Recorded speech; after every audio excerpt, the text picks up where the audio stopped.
नमस्कार मंडळी, कशा आहात तुम्ही? स्वागत आहे तुमचं माझ्या प्रफुल्लताई या चॅनलवर. आज आपण बघणार आहोत खूप चविष्ट आणि पारंपरिक दक्षिण भारतीय सांबार रेसिपी. ही रेसिपी अगदी सोपी आहे आणि तुम्ही ती इडली, डोसा किंवा भातासोबत सर्व करू शकता. तर ही सांबार रेसिपी कशी करायची हे आपण बघणार आहोत. यासाठी काय काय साहित्य लागते ते बघूया. इथे आपल्याला सांबारमध्ये घालण्याकरता काही भाज्या लागणार आहे. इथे मी सगळ्या भाज्या स्वच्छ धुवून घेतल्या आहे.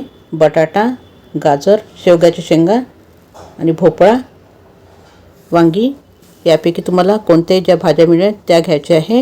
आणि इथे आपण 1 वाटी तूर डाळ घेतलेली आहे. त्याला आपल्याला स्वच्छ पाण्याने धुवून घ्यायचं आहे. इथे मी पाणी घालून याला 2 ते 3 वेळा स्वच्छ धुवून घेणार आहे. इथे अशा प्रकारे आपल्याला छान चोळून डाळ धुवून घ्यायची आहे. सांबार बनवण्याच्या खूप वेगवेगळ्या पद्धती आहे. आपण त्यातली ही पद्धत बघणार आहोत. आता इथे आपण डाळ स्वच्छ धुवून घेतलेली आहे. आता यामध्ये आपल्याला डाळ बुडेल इथपर्यंत पाणी घालून घ्यायचं आहे. डाळीच्या वरती जास्तही पाणी घालायचं नाही आणि कमी घालायचं नाही आहे. आता यामध्ये आपल्याला इथे तेल घालून घ्यायचं आहे किंचित. त्यामुळे आपली डाळ छान मऊ शिजण्यास मदत होते. इथे तेल घालून घेतल्यावर इथे आपल्याला मधून कापलेली मिरची घालायची आहे. इथे आपण 1 मिरची घेतली आहे. त्याला मधून चिरा दिलेला आहे आणि असे मीडियम आकाराचे कांदे टाकून दिलेले आहे. असे मीडियम आकाराचे कांदे आणि टमाटर चिरून घ्यायचे आहे, ते घालून घ्यायचे आहे. आणि इथे आपण जेवढ्या भाज्या आपण चिरल्या आहे त्या भाज्या इथे टाकून द्यायच्या आहे. इथे तुम्हाला जेवढ्या तुमच्याकडे अवेलेबल असेल तेवढ्या भाज्या इथे टाकायच्या आहे. इथे मी या भाज्या एकदा पुन्हा स्वच्छ पाण्याने धुवून घेतल्या होत्या. या भाज्या आपण इथे टाकून देणार आहोत. आपण असं एकत्रही भाज्या सगळ्या टाकू शकतो आणि वेगळ्यासुद्धा करू शकतो. आपण एकत्रच करणार आहोत. आणि शेवग्याच्या शेंगा सगळ्यात शेवटी वरती टाकायच्या आहे. आणि याला आपल्याला छान कुकरमध्ये शिजवून घ्यायचं आहे. इथे आपण कुकरमध्ये पाणी घालून 2 ते 3 शिट्ट्या काढून घ्यायच्या आहे. इथे आपण 2 ते 3 शिट्ट्या काढून घेणार आहोत.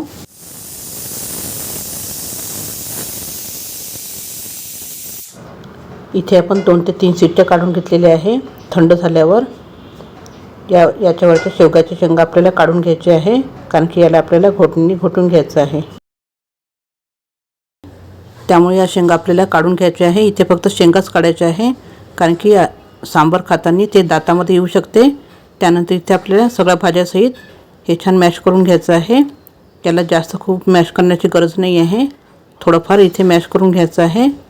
इथे बघू शकता तुम्ही, आपण छान मॅश करून घेतलेलं आहे. आता इथे आपण सांबारला फोडणी द्यायची आहे. त्याकरता इथे आपण कढईमध्ये तेल गरम करायला ठेवलेलं आहे. आपलं तेल गरम झालेलं आहे. आता यामध्ये आपल्याला मोहरी घालायची आहे. मोहरी छान तडतडली की त्यामध्ये आपल्याला जिरंसुद्धा घालून घ्यायचं आहे. जिरं आणि मोहरी छान फुलू द्यायची आहे. इथे आपलं जिरं मोहरी छान फुलली आहे. आता यामध्ये आपल्याला कढीपत्ता, आलं लसूणची पेस्ट आणि सुक्या लाल मिरच्या आणि मेथीचे दाणे घालायचे आहे. इथे आपण मेथी दाणा घातलेला आहे. आता यामध्ये आपल्याला इथे मेथी दाणा, मोहरी, जिरं छान तडतडल्यानंतर कांदे घालून घ्यायचे आहे, उभे चिरलेले. आता यामध्ये आपल्याला आलं लसूणची पेस्ट घालून घ्यायची आहे आणि हे आपलं छान 2-3 मिनटं परतून घ्यायचं आहे.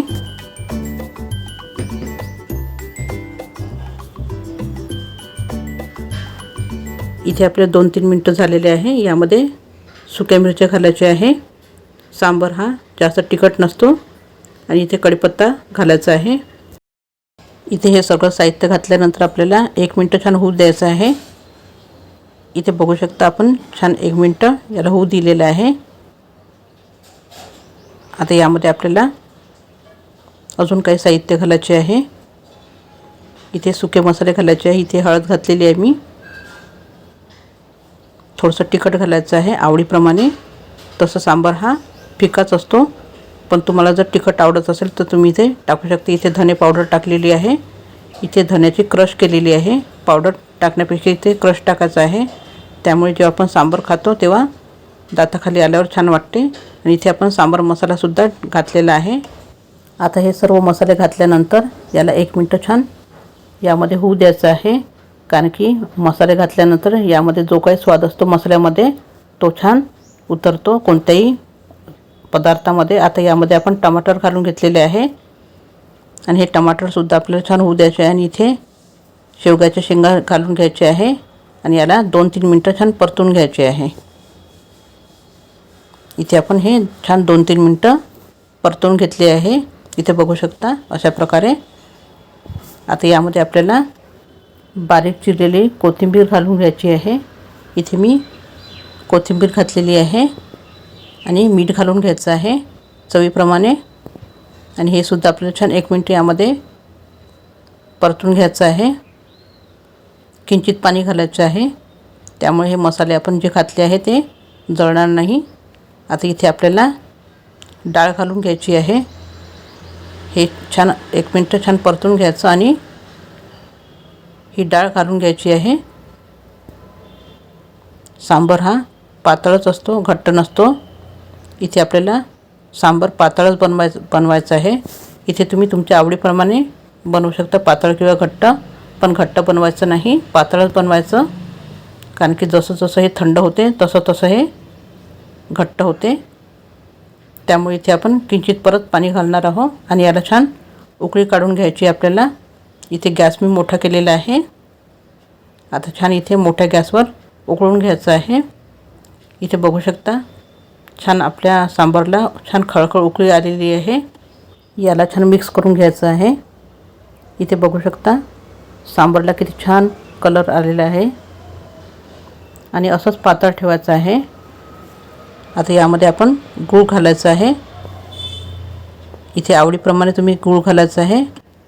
इथे आपण परत थोडीशी कोथिंबीर घातलेली आहे आणि इथे आपण बनवून ठेवलेला चिंचेचा कोळही घातलेला आहे. चिंचेचा कोळ आणि गूळ सांबारला खूप छान वेगळीच चव देतो, त्यामुळे हे नक्कीच घालायचं आहे, चिंचेचा कोळ आणि गूळ. आता हे घातल्यावर आपल्याला गॅस मिडियम करायची आहे आणि याला अजून थोडा वेळ 2-3 मिनटं कमी गॅसवर होऊ द्यायचं आहे. इथे बघू शकता आपला सांबार तयार झालेला आहे. आपण याला इडलीसोबत सर्व केलेला आहे. इतका सुंदर कलर आलेला आहे आणि छान जास्त पातळी झालेला नाही आहे, जास्त घट्ट झालेला नाही आहे. तर अशी ही चविष्ट सांबारची रेसिपी जर तुम्हाला आवडली असेल तर माझ्या व्हिडिओला लाईक, शेअर, सबस्क्राईब करायला विसरू नका. धन्यवाद.